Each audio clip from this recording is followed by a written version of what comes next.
In a small, quiet village nestled in a valley, surrounded by dense forests and a winding river, lived Namdi, an eccentric old man whom the villagers had long since labeled as mad. Namdi was once a respected elder, known for his wisdom and deep understanding of the world.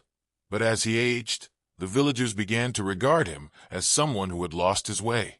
He lived alone in a run-down hut on the outskirts of the village, where he spent his days scribbling cryptic symbols on old pieces of cloth and muttering about things that no one else could understand. The villagers avoided him, whispering tales of his supposed madness and the strange visions he claimed to have. They said he could see the future, but his predictions were dismissed as the ramblings of a man who had lost his grip on reality. So, when a young woman named Dr. Adana arrived in the village, having recently completed her medical training in the city, she found herself both intrigued and disturbed by the stories of the madman who saw tomorrow. Adana was a woman of science, raised in a family that valued reason and knowledge over superstition and folklore. But something about Namdi's story piqued her curiosity. Perhaps it was the challenge of understanding a mind that had eluded others, or perhaps it was a deeper, unspoken fear that there might be some truth to the tales. Whatever the reason, Adana resolved to meet Namdi and see for herself what lay behind the man the village had cast aside. One warm, dusty afternoon, Adana made her way to Namdi's hut, the path overgrown with thorny bushes and weeds. The hut was as dilapidated as she had heard, its thatched roof sagging, walls cracked, and the clay floor covered in dust. She hesitated at the door, listening to the rustling of leaves in the nearby trees, before finally knocking. There was no answer at first, only the creak of wood as the wind blew through the gaps in the walls. She knocked again, louder this time.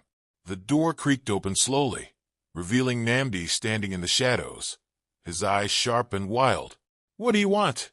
he demanded, his voice rough from disuse.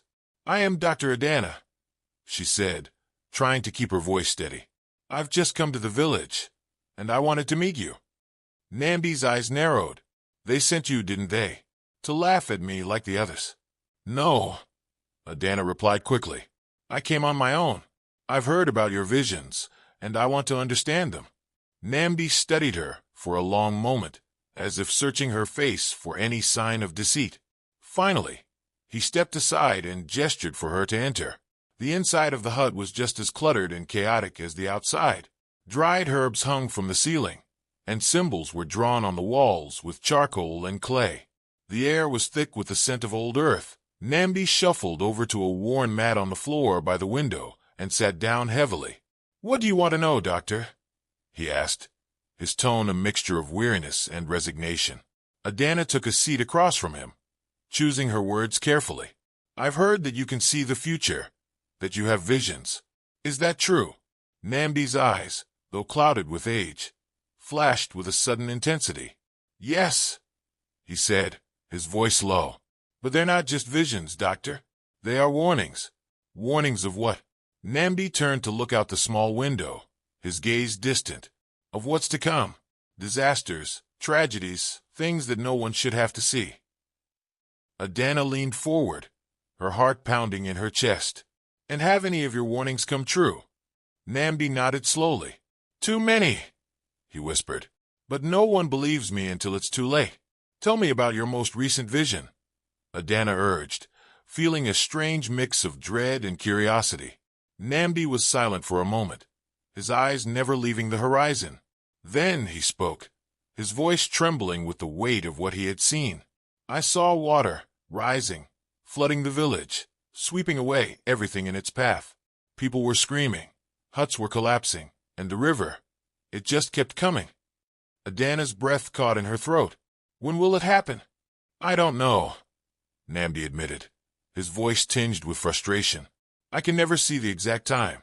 It's like trying to catch the wind, but I know it will be soon." Adana sat back, her mind racing. The village was built near a river, but it had never flooded before. Not like what Namdi described. Still, she couldn't shake the feeling that there was something more to his words than mere madness. "Why don't the villagers believe you?" she asked. Namdi let out a bitter laugh. "Because I'm the madman, doctor. They think I'm cursed, that my visions are a punishment from the gods or something worse. But they don't understand this isn't a curse. It's a burden. Adana felt a pang of sympathy for the old man. Whether or not his visions were real, he clearly believed in them, and the weight of that belief had taken its toll. She stood up, unsure of what to say.